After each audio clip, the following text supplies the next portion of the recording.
Hello, I am Anavultus, and today I am going to talk a little bit about the Heritage Foundation and an opinion put out by the Heritage Foundation against ranked choice voting. Now, I'm not a big activist for ranked choice voting, however, I do think that it has some advantages, and a relative of mine had received some information from the Heritage Foundation where the Heritage Foundation was disparaging ranked choice voting. So I looked at it and I thought that it was laughably inaccurate and perhaps highly malicious in its intent. Not malicious in the criminal sense, but defamatory in a sense that means that the Heritage Foundation was attempting to disparage ranked choice voting on what I think are very poorly thought out grounds. So let's get into that. So we're going to look at the this article here from the Heritage Foundation. Ranked choice voting should be ranked dead last as an election reform.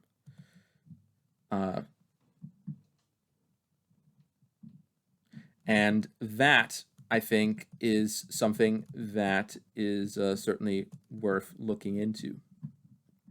So, this article is written by Hans von Spakowski from the Election Law Reform Initiative. He's a manager and senior legal fellow, and he is considered an authority on a wide range of issues, including civil rights, civil justice, the First Amendment, and immigration. But let's see how he handles ranked choice voting. So as a summary, it's written: ranked choice voting, RCV, as it will be abbreviated throughout this article, is a confusing, chaotic reform, in quotations, scare quotes there, being pushed by mega liberal political donors and other activists. It fundamentally changes the election process, effectively disenfranchises voters, and allows marginal candidates not supported by a majority of voters to be elected. It is a confusing and opaque process that robs voters of the ability to re-educate and re-examine the top two vote-getting candidates in a runoff election when one candidate does not initially win a majority, and it diminishes the ability of voters to make informed, knowledgeable choices of who would best represent them. Voters and state legislators, regardless of political affiliation, should oppose RCV as an ill-advised, imprudent election reform that would confuse and hurt voters. So immediately, when somebody says something is confusing to voters, that's always, in my view, a red flag. And I'm going to get into that later on. So key takeaways from this article: ranked choice voting is a confusing, chaotic, and opaque reform for voters and election officials that fundamentally changes the election process for the worse. RCV effectively disenfranchises voters in multiple rounds of votes, counting, and allows marginal candidates not the first choice of a majority of voters to win. Eliminating runoff elections deprives voters of the opportunity to re-educate themselves about the top candidates and cast an informed, knowledgeable vote. Now, somebody who thinks logically and knows about what ranked choice voting is might immediately see some problems with what is being said. And I believe that these will, of course, come out further as we move along. So the issue is ranked choice voting, RCV, is a confusing, chaotic election reform. And I believe that that's just the same as the summary. So how it works and does not work. So let's have ranked choice voting explained to us here. A voter is asked to rank every candidate in a race, from his number one choice to his last choice. For example, in a race with 5 candidates, a voter is asked to rank the candidates from 1 through 5, with the candidate ranked as number 1 being the voter's first choice, and the candidate ranked as number 5 being the voter's last choice. Now, first of all, that's not necessarily true. I'm sure that there's probably some variants of ranked choice voting that require the voter to rank all choices in a race. But in many cases, as will be acknowledged by this very same article, that is actually not necessary. It is not necessary that a voter puts every candidate in the race in the ranking. So next point, if no candidate wins a majority in the tabulation of the ballots, then the candidate with the fewest number of votes is eliminated. And the voters who select the candidate as their number one choice automatically have their votes changed to their second choice. And another round of vote tabulation occurs. Now, here's a couple of issues here. First of all, it's not always the case that it is the candidate with the fewest number of votes. There may be a threshold where in the first round they might eliminate several candidates who are below a certain threshold. So that's more mincing words here. That's not really a major critique. But what I do think is a problem here is some of the language used here, and that is because he says the votes are being changed. And that has the implication that their votes are changing. What is actually happening is that because their candidate is eliminated, their ballot automatically allows them to vote for a candidate that is possibly still in the race, so that they don't have to go back in a runoff and vote again. So this is why this is sometimes called automatic runoff voting, where rather than going to a runoff, you can automatically choose your next best candidate. So I think that saying that the vote is being changed is not entirely accurate, because that vote was already on the initial ballot that is being put into the system, whether it be an electronic system or a physically operated system of people looking at the votes. Either way, the vote is already on the ballot. They're just reapportioned accordingly as candidates are eliminated. If no candidate wins a majority in the second round of counting, the lowest scoring candidate is again eliminated, and the voters who select that candidate as their top choice or as their second choice, if that voter's top choice was eliminated after the first round, have their ballots redistributed to their next choice, and another round of vote tabulation occurs. Okay. So yeah, and it goes on like that. Such candidate elimination, redistribution of ballots, and recounting keeps occurring until one of the remaining candidates achieves a majority. And it's not necessarily that you have to recount. You can tabulate all of the votes on the first round so that you can mathematically reapportion them quite easily. And this is something that you can do physically as a human being. You could also do this with a computer. And people might say, well, we don't trust computers. Well, then have an open ballot. So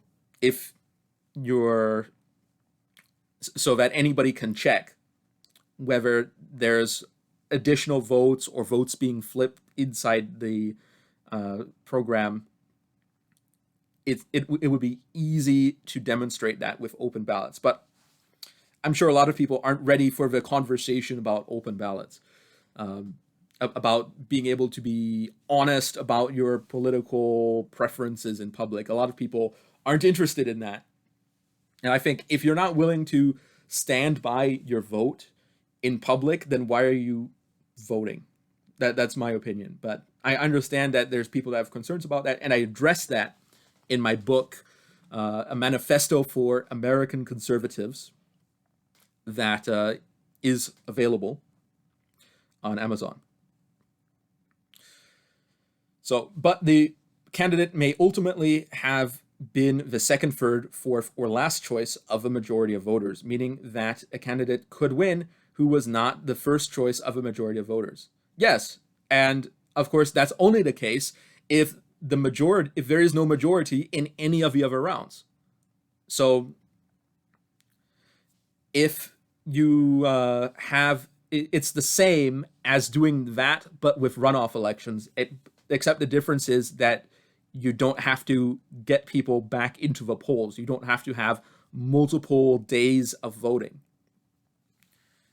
Everybody has a ballot and goes to the polls and fills out the ballot and sends it in, and you don't have to go back for runoffs, except in some circumstances, which I'm sure we can get into later.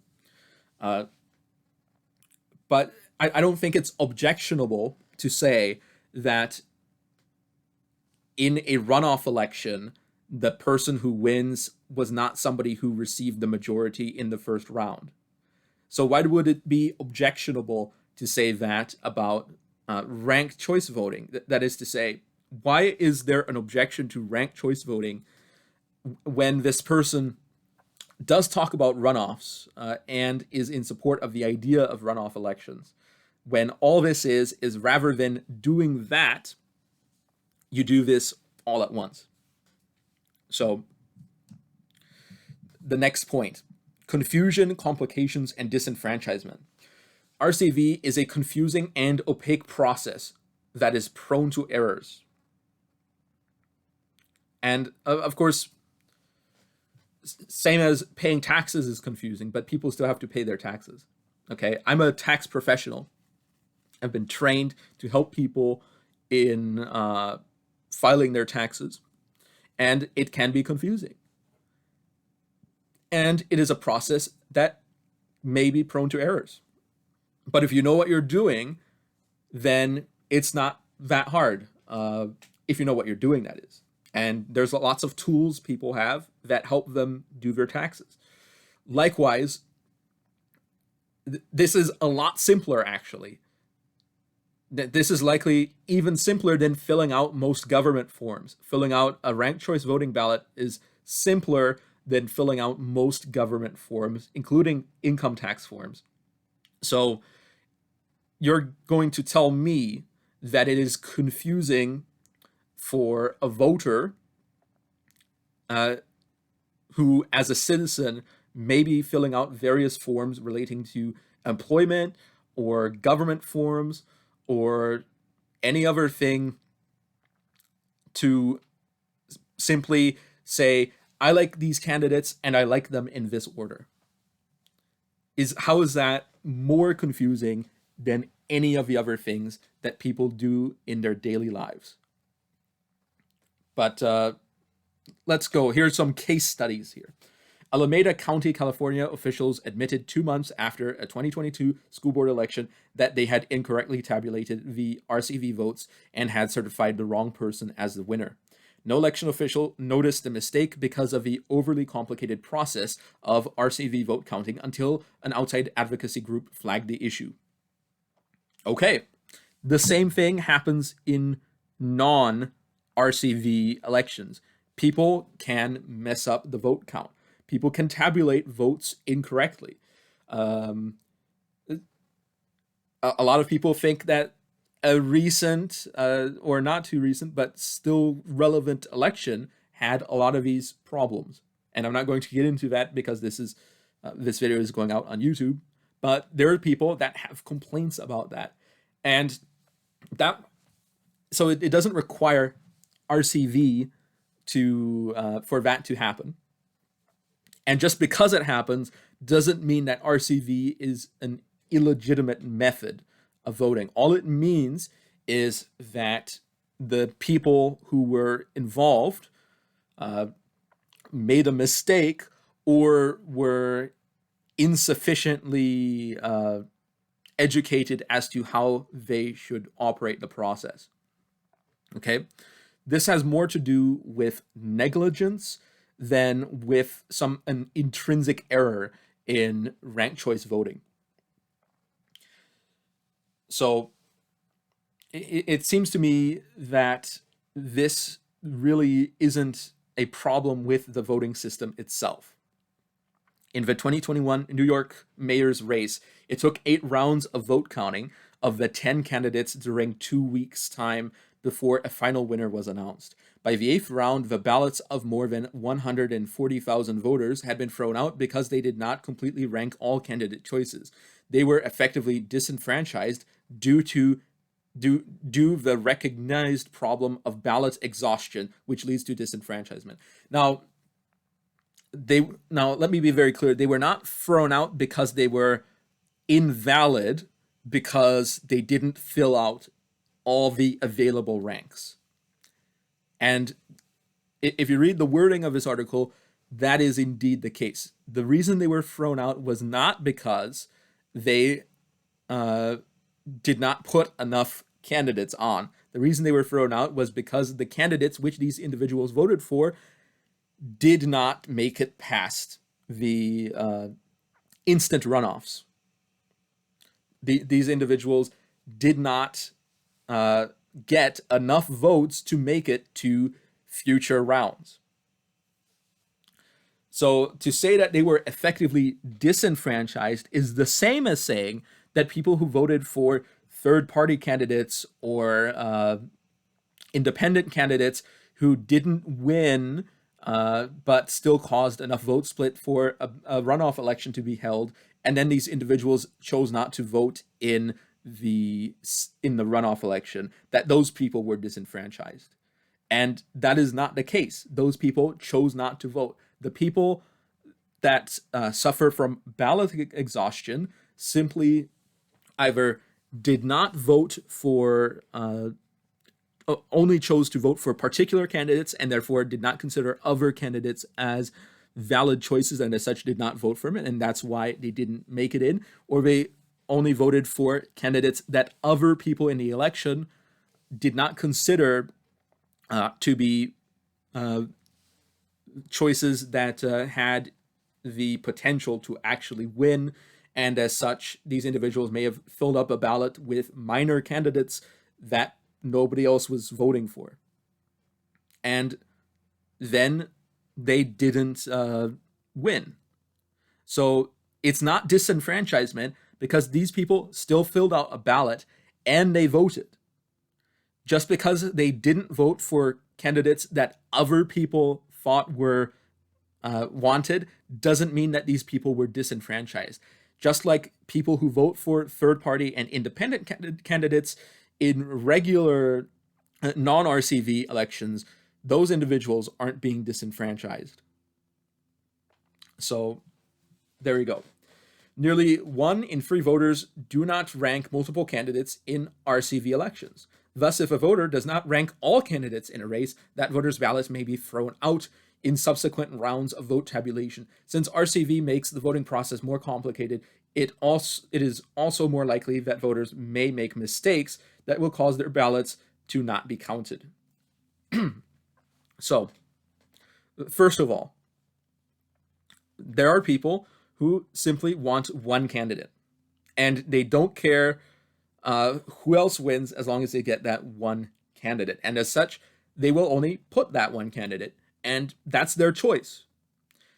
They, as voters, it is their civic duty to be educated on how the election functions, and if they choose to vote in a way that disadvantages them, then that's fine. That's their prerogative. And furthermore, the ballots are thrown out in subsequent rounds. Yes, that is true. But here's an assumption. If a voter does not rank all the candidates in a race, that voter's ballot may be thrown out in subsequent rounds of vote tabulation. Yes, if you don't vote for candidates that other people like, and that therefore you will not gain a plurality, your vote will eventually be thrown out. The same is true for people who vote for third-party candidates and independent candidates in non-RCV elections. Their vote still counts towards the total in that case. And we can talk about how that could work in RCV elections. But it doesn't count for the in the case of a winner in a runoff election, because they're not going to vote for that candidate. And the third point here is, since RCV makes the voting more complicated, it is more likely that voters may make mistakes that will cause their ballots to not be counted. And if you've ever seen a ballot, an RCV ballot, it's not that complicated, okay? If you can fill out a regular ballot that many people do for multiple positions in an election year, then you should be able to fill out an RCV ballot, okay? If it's too complicated for a voter, then I think that voter needs to reconsider whether he's intelligent enough to vote. And I'm not saying that we're banning these people. That's not what I'm saying. What I'm saying is that if you can't comprehend an RCV ballot, maybe the problem isn't the ballot, maybe the problem is you, okay? Just saying. Because here's the issue here. The implication here is that the voters are not intelligent enough to handle RCV ballots. That is the implication that is made by Hans von Spakovsky. And you know what? If you want to go the Alexander Hamilton route of democracy doesn't work, sure, go ahead. I'm with you there. But if your assertion is that people who can't comprehend an RCV ballot are fine voting in a non-RCV ballot, then I think there's something, you're using a double standard, in my opinion. Because if you can't comprehend the ballot of an RCV, but you're fine on a regular ballot, how low is your standard?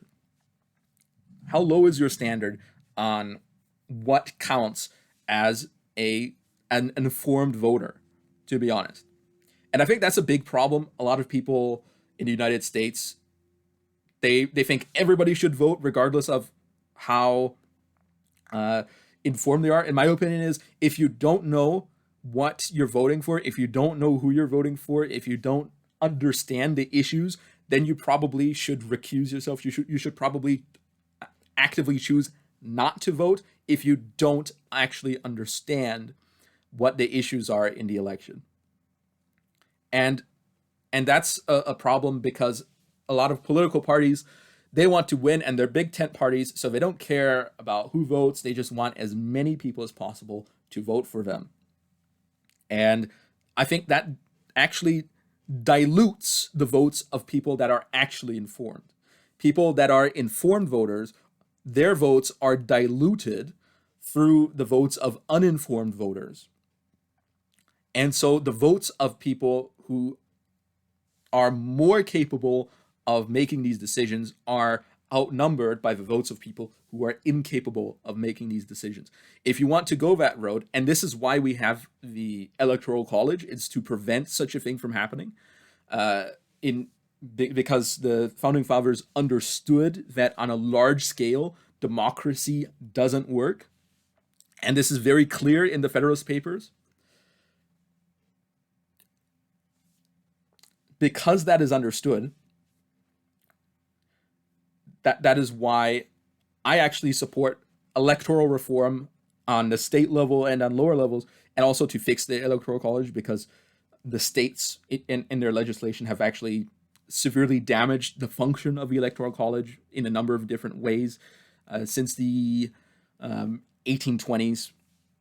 And I think that has actually consistently led to a lower quality in presidents for the United States. And some people might think that that's perhaps a bit too of an extreme historical analysis, but I do go into that a little bit in my book, A Manifesto for American Conservatives. But anyway, RCV forces voters to vote for and rank candidates they do not support if they want to ensure that their ballots are not discarded in multiple rounds of vote tabulation. Is not the same true in the case of a situation where a plurality wins. Because if a plurality wins, then you don't want to vote split, because then your candidate might not win, or your least favorite candidate might win if you vote split. If, let's say, there's 3 candidates, there's 2 candidates you like and 1 candidate you don't like. So, but the candidate that you like less out of the 2 candidates that you like is the one that's more popular overall. So you choose to vote for that person instead of your favored candidate because you don't want to vote split. Or even more likely, okay, something that happens to me is, let's say there's 3 candidates and there's a good candidate, a candidate that is below your threshold, a candidate that you really, that may be on your side on some issues, but you don't think that this person is suitable for the office, and then a candidate who's all around terrible, okay? But the candidate who's not good enough for you is, however, good enough for a lot of people. And he's on sort of the same side of the issues as your preferred candidate. So you actually lower your standard to vote for a candidate that you don't like in order to not vote split, because you don't want the candidate that is absolutely terrible to win.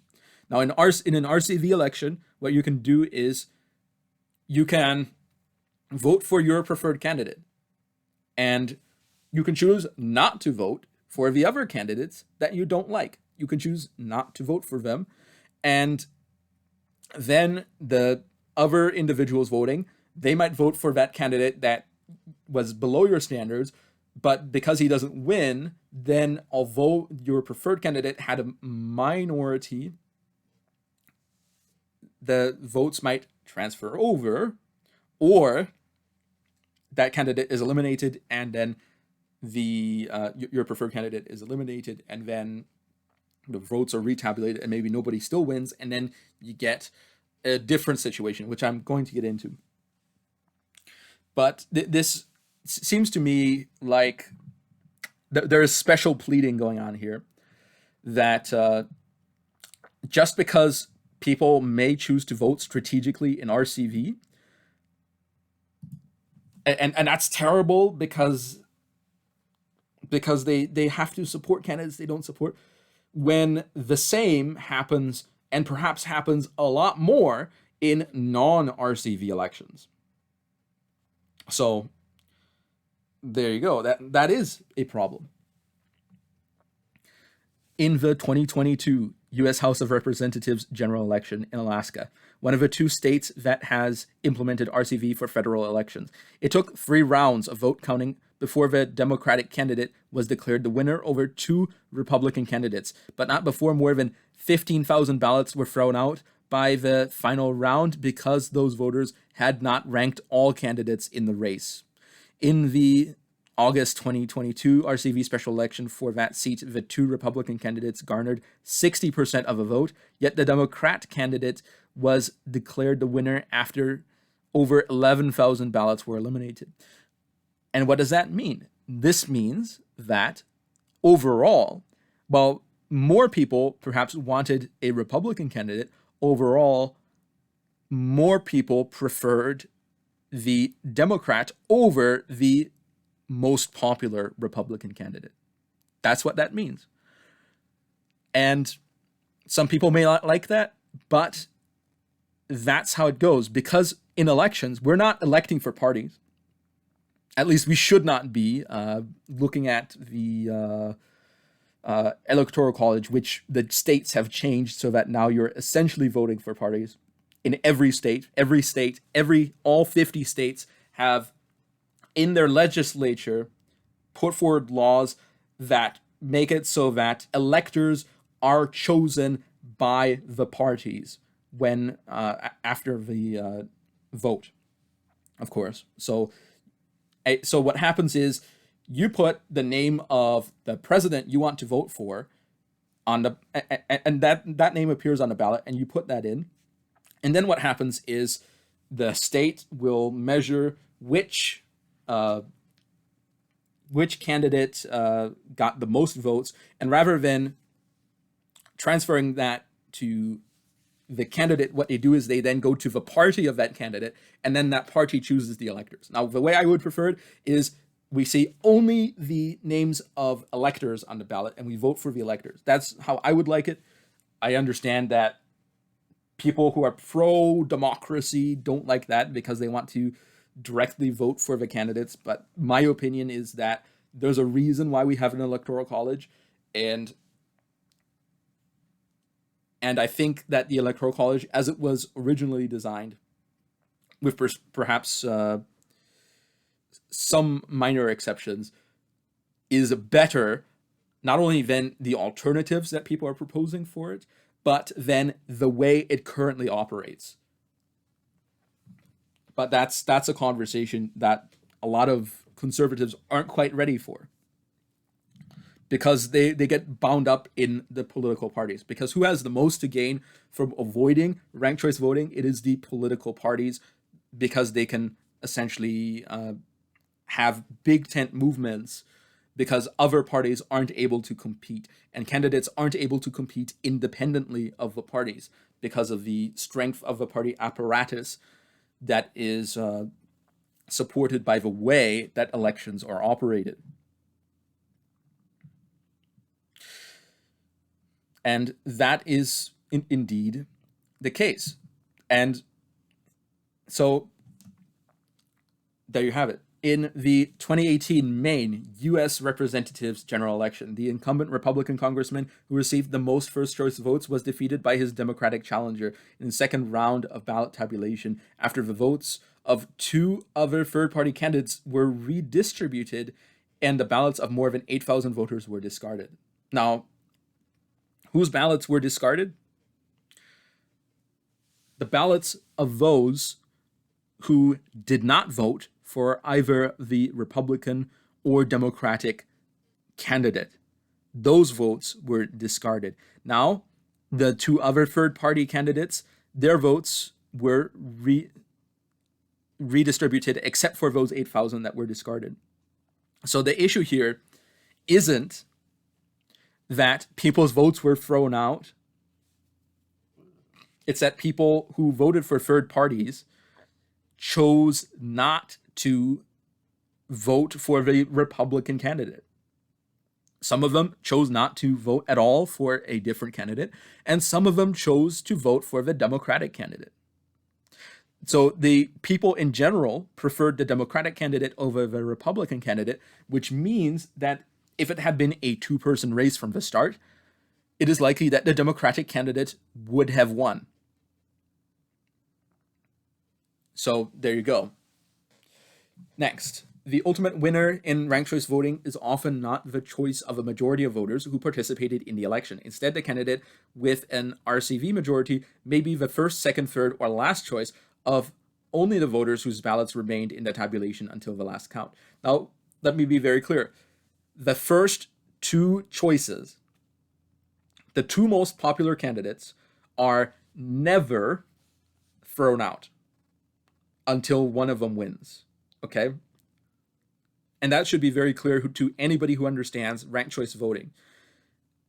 The candidate that has the plurality of votes is never thrown out. The second most candidate, until it is the final round and one of the last two wins, is not thrown out. So the Republican and Democratic nominee, except for in places that have a strong enough party majority that they have to compete within the party, or that certain third-party candidates have a better advantage, the top two candidates are never thrown out in a ranked choice voting election. Now, other candidates that aren't the top two, can be thrown out.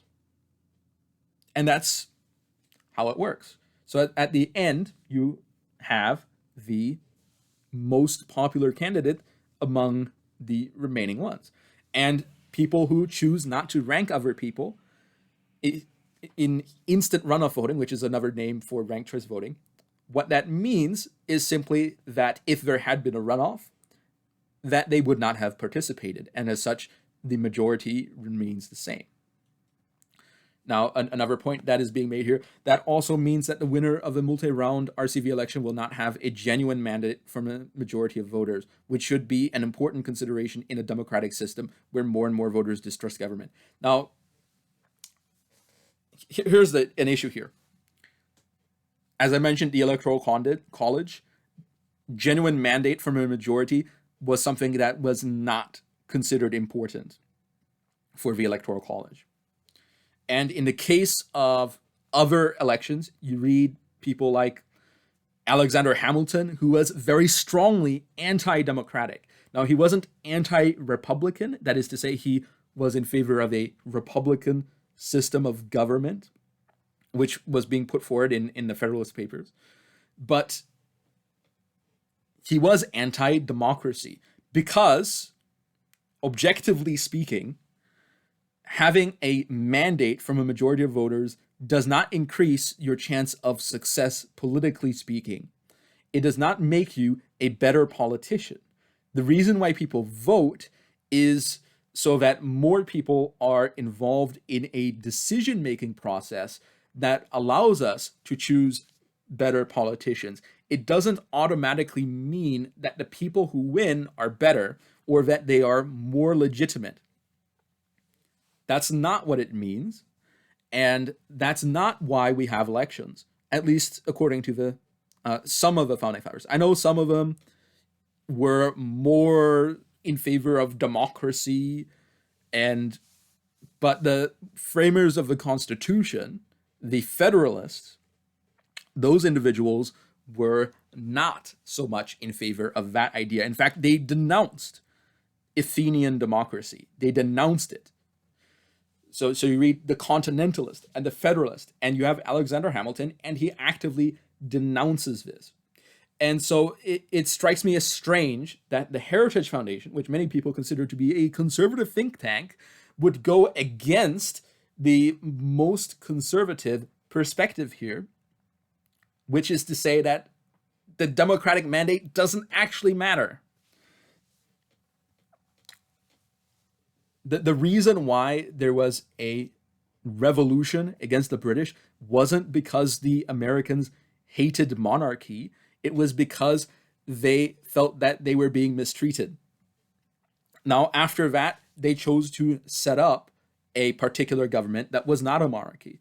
But it wasn't because they had originally, that wasn't because the impetus was anti-monarchy. It wasn't because they believed that the authority that the king had was inherently unjust. It wasn't because they believed that democracy was an inherently superior system, which they did not believe, at least the Federalists did not. The Federalists also weren't monarchists, at least not in the sense that they did not propose monarchy. But they did see the idea of populism and majoritarianism and democracy as something that could potentially be damaging to the government if it got out of hand. And that's why the Electoral College exists. It's because when there's a large enough number of people, it is less possible to accurately, for the people to accurately judge candidates. And I think this is why we need some major electoral reform, because several states in the United States are now as large in population as the entire country was at its founding.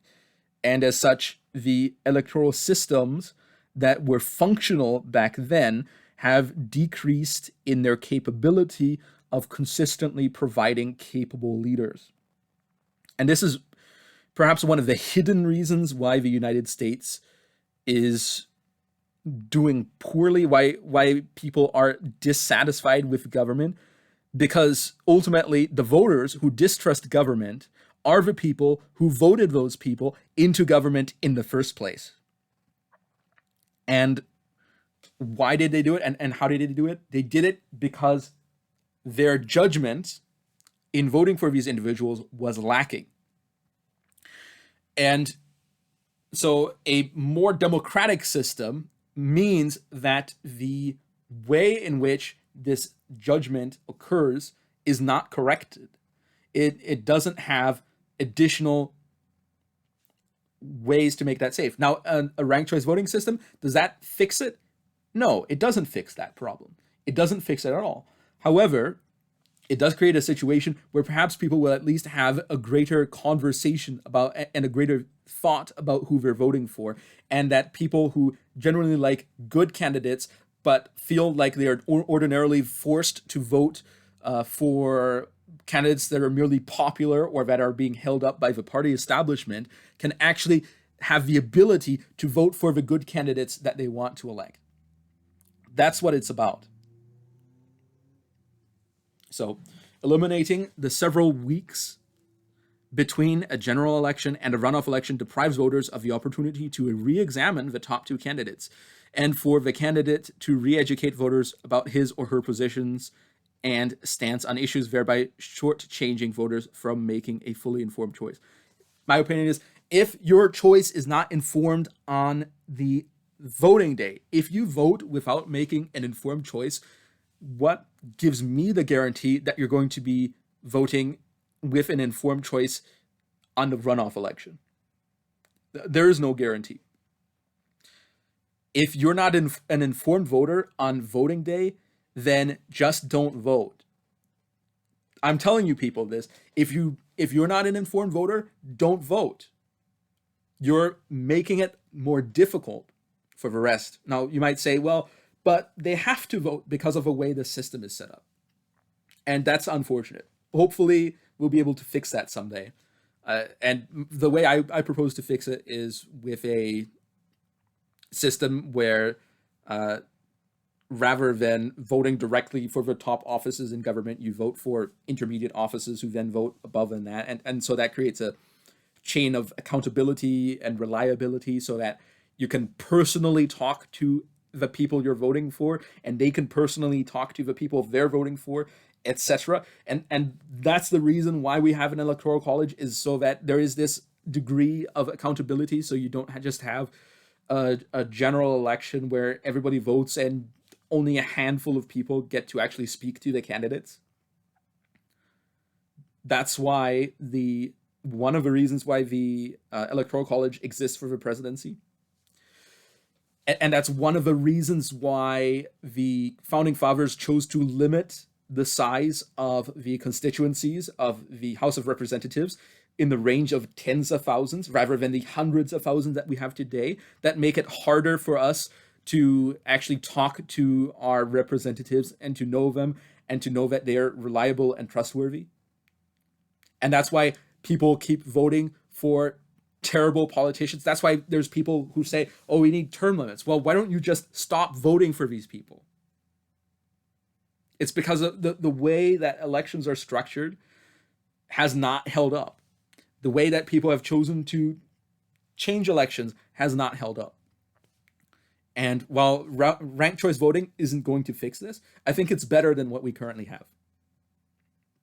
And so when you say that the voters aren't educated enough on election day to vote for the best candidate or rank which candidates are good and which candidates are bad, then what would make them available and better to vote on the runoff election?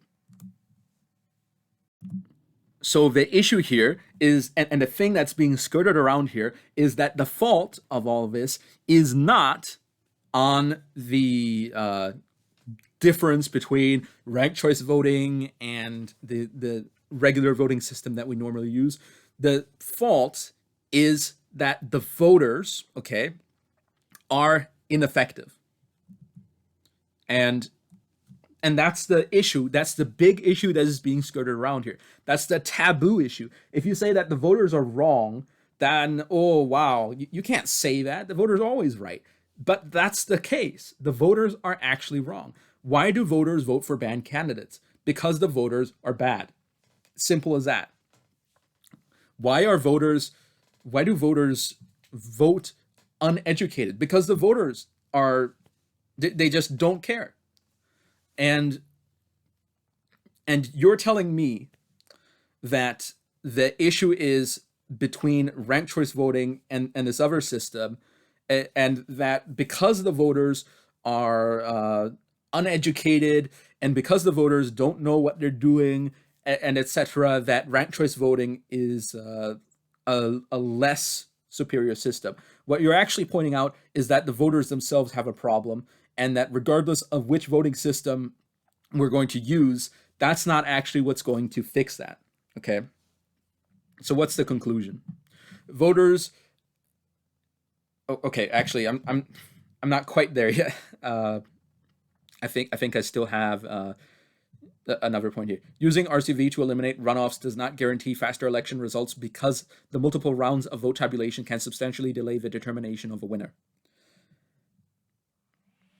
Sure, they can. Or you can do it electronically and find out immediately who the winner is, almost immediately. And you might say, well, we can't do that. Well, that's fine. You don't have to do that. Just because it takes time to count the votes doesn't mean that it's bad, okay? I remember in 2020, everybody was saying, we need to count the votes. We need to count them. We need to have recounts everywhere. Doesn't matter how long it takes. We need those recounts done. Okay? And everybody was fine with that. Well, there are some people that weren't fine with that, people that didn't want us to have recounts. But what is the problem here with saying that it could take time to determine a winner? Because election day doesn't happen before inauguration day. In most cases, it's not as if you have it's just, oh, we're just having our election, and then next week we're going to get whoever won into office. That's typically not what happens, especially not in the case of national elections. Now, in the case of local elections, that might be what happens, but they have a lot less votes to count. Okay, so that's not as much of a problem there. But the issue here is that there are all these different votes, and you look at the ballots, and all you have to do is read the ballots and accurately write out who won or who got second, and you can categorize them. You can put the ballots of people whose first vote was X candidate each in a different box. And as the candidates get eliminated, you simply open up the box with the people who voted for that candidate, and you then recount those. That's one thing you can do. Another thing you can do is you can take that and simply all write it down. You can set them in categories of however many candidates voted for X first and then X second, and essentially write down the patterns and how many votes fit into those patterns, because there's going to be a limited number of patterns that people vote in, and then you will automatically simply understand which patterns of votes proceed where, and so as a particular candidate is elected, you can cross off that from the pattern and then move on from there. There's a lot of different ways to do this.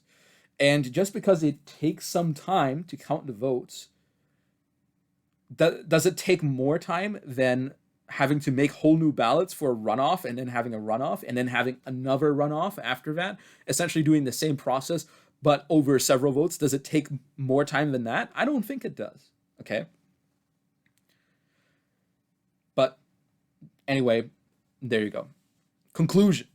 Voters and state legislators, no matter which political party they support or with whom they are affiliated, should oppose ranked choice voting as an ill-advised, imprudent election reform that would confuse and hurt voters, unnecessarily complicate the election process, and result in marginal candidates winning elections. Well, here's the issue. Marginal candidates. The two most popular candidates are never eliminated. Okay, in a ranked choice vote, they are never eliminated. The two most popular candidates. So if a candidate really has a plurality, and that candidate keeps that plurality in multiple rounds, that candidate will not be eliminated. So I think this is a huge misrepresentation. Does that mean that it only really matters that a marginal candidate would win in the case that the election is split in such a way that there's several different candidates who have similar vote numbers? And even in that case, the candidates that make it past that aren't really marginal because they actually win because they were more popular. Now, let's say, hypothetically, and this is a hypothesis, let's say that at the end of this election, you come to the end and you realize that you've thrown out so many ballots that from ballot exhaustion that the winning candidate does not actually have a majority. So he only has a plurality of whatever's, he has a majority of what's left, but doesn't actually have a majority. What you can do is a number of different things. You could let that candidate be the winner. And this is something that obviously the writer of this article, Hans von Spakovsky, does not like. Okay, so let's say that that's off the table. No, you can't do that. You can't win without a majority. So what you can do then is you could instead look through the ballots and see, is there a candidate that actually had a majority? And do a different kind of runoff where after the ranked choice does not come to a majority conclusion, where you simply check to see, is there a candidate that actually has a majority in a possible scenario? That is to say, is there a candidate that is on a majority of ballots, that is ranked on a majority of ballots, and then you get the one that is on the most ballot, that is ranked on the most ballots, that is to say, the candidate that is considered acceptable to a majority of voters. You could do that. Or you could have a runoff. You can actually have a runoff. You can have ranked choice voting and a runoff. You can have your cake and you can eat it too. And there you go. So tell me what you think. Do you agree with Hans von Spakovsky? Do you have other opinions on ranked choice voting? Am I wrong on a particular issue? Are you super pro-democracy that you don't care? The candidate has to have the democratic mandate? Tell me what you think in the comments section below. And I will be happy to hear what you have to say. But anyway, thank you all for watching. This has been a bit of a rant, but hopefully I've touched on some interesting issues. I'm not a big ranked choice voting super fan. That is to say, I'm not a guy that actively does activism for it, or that does a lot of things related to that. I think that there's different types of voting, and they can be valid in different ways. Okay, I think ranked choice voting is better than what you have, though. So when somebody who is ostensibly conservative brings forward the idea that ranked choice voting is actually very bad, what concerns me is the frequent problem that a lot of conservative candidates end up not being able to compete in races precisely because people say that, then somebody else is going to run as a third party, and then the vote is going to split because the candidate is too conservative and they're not going to make it in. I actually want to be able to vote for conservative candidates. And even if the party doesn't like conservative candidates, I want to be able to vote for them. And I don't care what the party has to say about that, okay? And as such, I think ranked choice voting is an improvement because I can still vote for the more conservative candidate, and I can vote for perhaps a slightly less conservative candidate that's still acceptable, and then I don't have to vote for a candidate that some conservative likes but isn't actually a conservative and is below my standards, and I don't want to vote for that person. And then I don't have to vote for the candidate that is evidently and eminently evil. That is beyond that. To say beyond the candidate I don't like, there's a candidate that's super bad. I don't have to vote for that person, but I can still participate in an election with the knowledge that just because I voted for a candidate that isn't popular doesn't mean that my vote gets automatically thrown out in the same way as happens in ordinary elections, wherein voting for an unpopular independent or third party candidate is considered so unviable, and it's considered a problem that goes to the degree that the two major parties want to stamp out the possibility that it even happens, that you should perish the thought that you could vote for a candidate that you actually like as opposed to a candidate that is popular or that is liked by the party leaders. And that's my opinion. So I've been glad to share it with you. So thank you all for watching, and I will be seeing you all next time on Awiltus over and out.